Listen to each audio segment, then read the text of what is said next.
8:32. Good morning. It's Friday Eve. Sheriff Myro's in with us.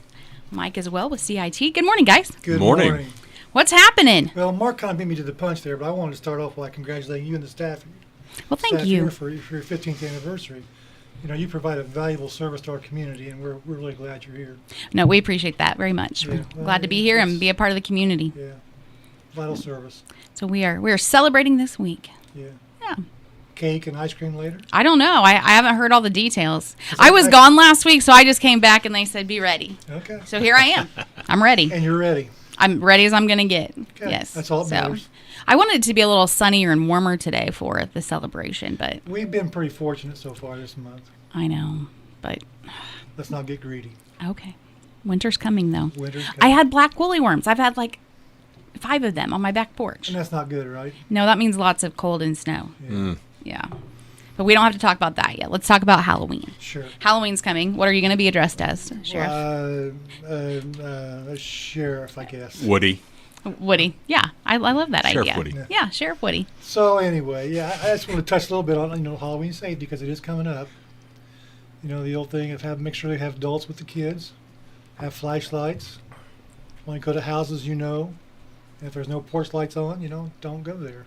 And let your parents check your candy before you eat it. Let your parents check your candy before you eat it. Yes. Absolutely. It's the only way to get the good stuff out. That's first. right. That's how you get the chocolate and the Reese's Cups. Right. Yeah, it's the way to go. What candy will you be handing out? Well, I live in the middle of nowhere, so I don't get trick-or-treaters. Oh, that's Yeah. sad. It is a little sad. It is sad, yeah. Yeah, it is. My mom has always said that for years. She's like, I've never had a trick-or-treater in my life, but it just happens when you live out in no man's land. So Don't be surprised this year if somebody comes knock on your door. it could happen. It could You happen. better have some candy just in case. I always have a little candy ready. Okay. You can't live in a house with no candy at all. Right. Well, right.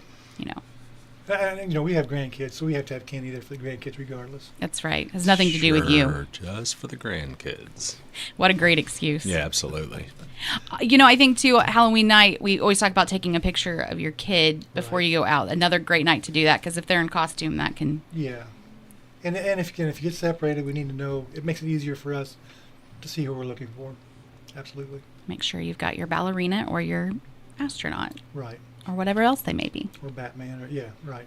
We actually were in a Halloween store yesterday, and the costumes are just phenomenal. Really.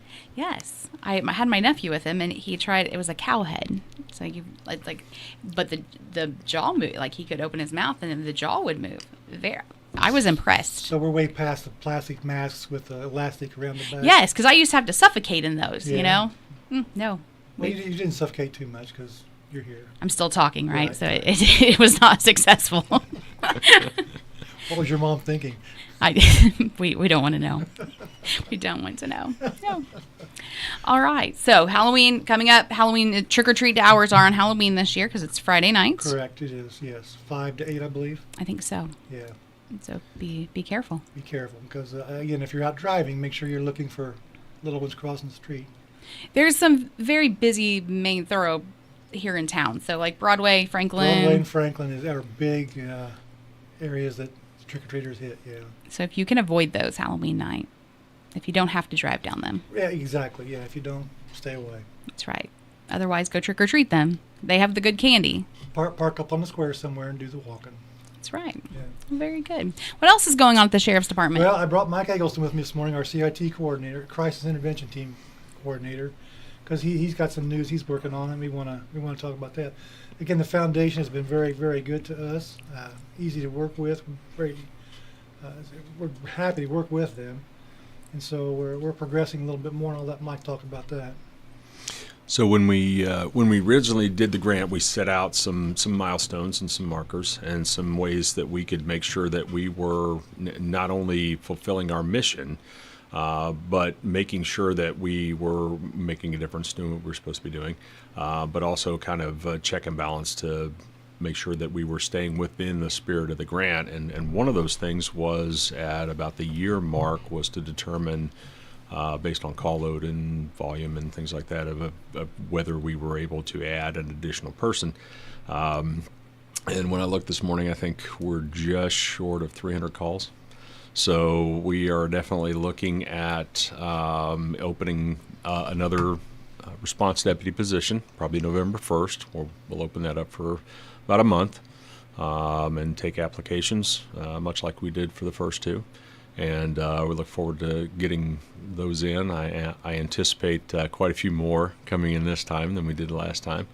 And then probably around that year mark in February, we'll look to add an additional person on and get them up and running. It will definitely help us. We're, obviously we respond 24/7.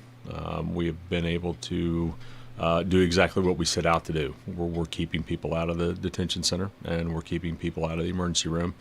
Through the work of Des Moore, our LCSW, she's been able to make inroads into a lot of facilities to where we can take people directly from a scene and not have to, spend hours and hours and hours waiting on a bed or waiting on a placement. We've been able to take them directly to a facility and get them in and get them the help they need right away, which has made a huge difference.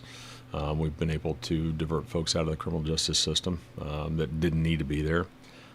So we're very pleased and very happy with the way the community has wrapped around this. We're getting a ton of support from our local partners, folks like Centerstone, the Community Foundation, United Fund. Everybody has just gotten on board with this and really come together and really making a difference for the folks that are suffering from mental disease and disorder in Decatur County. It's interesting. I had someone, I think it was last week or the week before, the week before, and I got a text and I said, it said CIT's really doing their job. That's all it said. I said, good. I was like, but what does that mean? And it was where it was more of a mental health issue than it was really a criminal issue.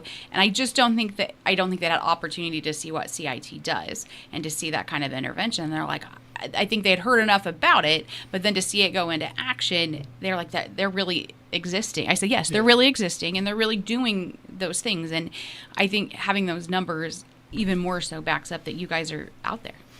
Yeah, I still get calls daily. Hey, what is this CIT? What does it do? What is it? How does it function? How does it work? In fact, I talked to one of the major corporations here in town yesterday about how they could work us into their, operational plan of, how they get help to their folks. Every day it just gets bigger and more expansive. We've done training with a lot of the companies here in town just for their folks, not only, how to deal with their personal mental health, but how to deal with folks that are coming into their businesses day in and day out, and what that looks like and what that means. So that's been extremely encouraging, because that tells me it's it's beyond just the reactionary response. Answering the 911 calls, it's folks are realizing, hey, there's a way to get in front of this. There's a way we can talk to folks before they're in crisis. We want to get them before they have that complete breakdown, and get them the help they need and get them to where they need to be. So it's very, very encouraging. So another great partner we have in this is the Greensburg Police Department from the law enforcement side. We're not hiring police officers for the CIT positions. So when CIT is called, law enforcement needs to be there as well to make sure that the scene is safe for our folks. So that's a very critical part, and Greensburg Police Department has been very good to work with us in that respect as well. I think, and I know we've talked about this some, but your police officers, I feel like even what I've heard and had conversation with, are starting to embrace this idea of CIT and how to utilize that as well, because that was a big shift in the normal day to day. Again, in the old days, we didn't have the CIT to rely on, and we just had to handle things ourselves. And now we're crossing that path of how to deal with CIT, bringing CIT in to handle these situations. And again, it's working out very well. How have you kind of seen that change, Mike? And your roles obviously have changed here in the last year and a half. So from your perspective, how have you kind of seen that transformation? So the biggest thing I see now is officers are trending away from answering a call, and they're responding to a person.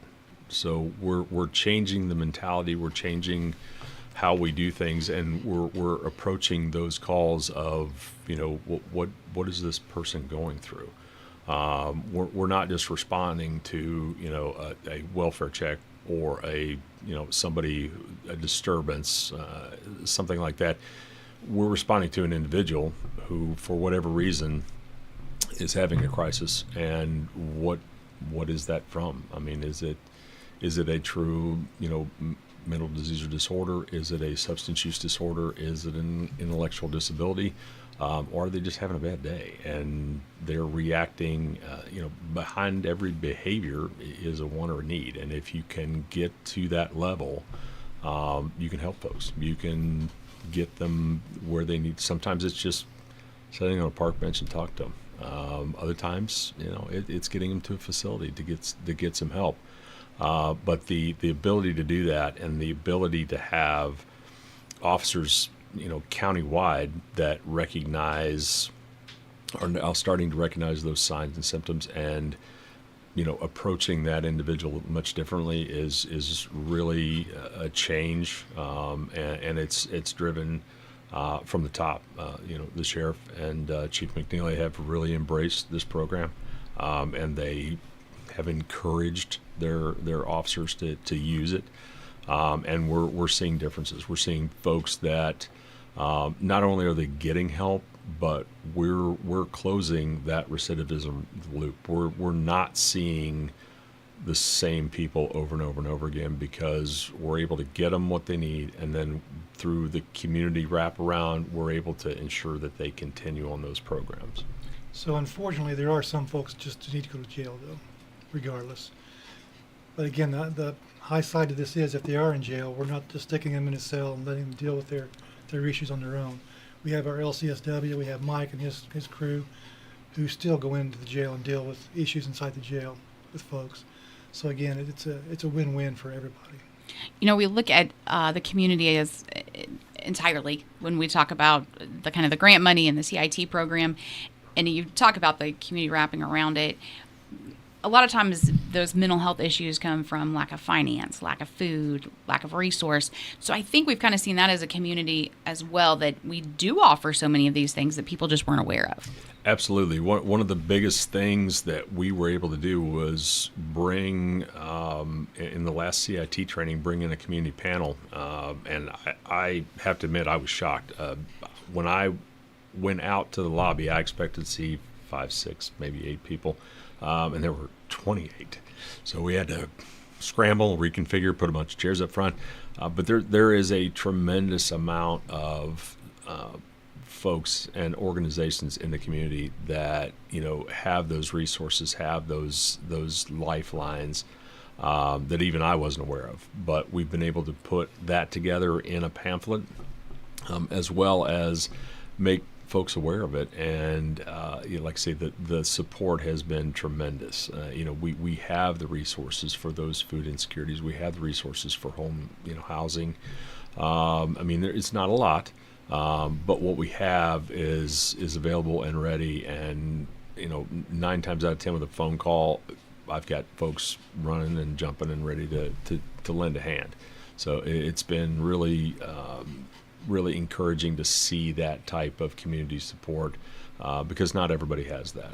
That doesn't exist in a lot of places, but here it does, and it shows that the community and the county will wrap around folks and help in any way that they can, which is tremendous. You mentioned money, food issues, and in my years around here, I've discovered that a lot of this is generational as well. When you're raised up in that situation, that's what you think is normal. And again, through some of the programming that's being presented now, we're trying to break some of those generational curses, if you will, and teach people that there are better ways. I think too, and this is what I've taken out of this, and I come from a different aspect on this as well with healthcare, but that we're teaching them to kind of live. So they grow up thinking one way is how you live, and so generationally you see that. But then we kind of show them there's a different way. And I know that kind of sounds very mild maybe, but it's kind of what we're doing is reteaching that ability to live and how to live. Absolutely, and a lot of it has to do with the fact of just breaking that stigma of it's okay not to be okay, but you don't have to stay there. And there are resources and there is help, and all you have to do is reach out and ask. And I think that's the biggest thing. And some of it's driven by pride, some of it's driven by shame, some of it's driven by, just insecurity. But that's what I'm seeing change is, folks are willing and able to ask and admit, hey, it's okay to not be okay. But where can I get the help? And I think that is the biggest transformation that we're seeing right now. It's been on my end of the healthcare world. I have people come and they'll say, I never thought about it because my dad was like that. My dad was a hothead my whole life. My dad was a hothead. He flipped his switch. But then they're starting to see it in themselves. But I think now that we've all talked about it and we've made it a normalcy in our community, like I don't want to be like that. I don't want to carry out that behavior. I want to see that change. So I really think just the awareness across the community has made a world of difference. Absolutely, and that's the biggest hurdle is just making folks aware. Let them see that there is another path if they choose to take it. When you look, when's kind of the actual year mark for CIT? So February 1st will be a year. And initially it was just myself and Des Moore, my LCSW. And then in April is when we actually brought on John Bundick and Tiffany McFarland as response deputies. So we're right in line with what we had kind of planned and organized and set. So, and I'm even surprised with the numbers. I mean, and it's climbing every day. So this additional person we're getting ready to hire, it was built into the grant to begin with, but we started out conservative because we didn't know what the numbers were going to be. So now that we see what the numbers are and the need for that extra person, we're going to proceed with that. And again, the foundation has been encouraging to do that. And our local commissioners and county council and board of works and city council have all been supportive of that as well. They see the need and they're showing their approval for it. So as we approach the 1 year in February, and I know, the numbers are where we want them and those kind of things, but what long term for you, when you look at this, where do you want to see both the CIT program but the community go as well as we continue to advance? Well, I mean, the big giant dream is that, we create an environment where, it's, there isn't this type of crisis. And I realize that's, putting me out of a job. But, I mean, it would be wonderful to get to the point where we're not seeing folks that have to get to a complete just utter breakdown before somebody reaches out and says, hey, let's do something with this. And we're starting to see that change. So that is my goal, is to get us to the point where, we're getting people on the front end, no matter what the problem is.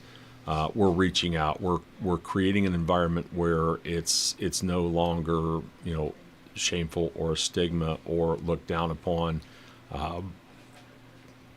In a perfect world, we get a situation where instead of seeing someone coming at us that, obviously is experiencing something, instead of crossing the road or turning in a different direction or acting like they're not there, we reach out a hand and say, hey, how can I help you? So that's my ultimate goal. Will we get there? I don't know. But I'm extremely encouraged by what I see. Not only do I get daily emails and texts from our officers, GPD officers, the officers in the surrounding area, but we have citizens calling in. Hey, can you check on my neighbor? Can you come see my relative? Can you see my friend? So we get a lot of referrals daily from folks that are just say, hey, or they'll call into dispatch and they'll say, hey, I saw this individual down there.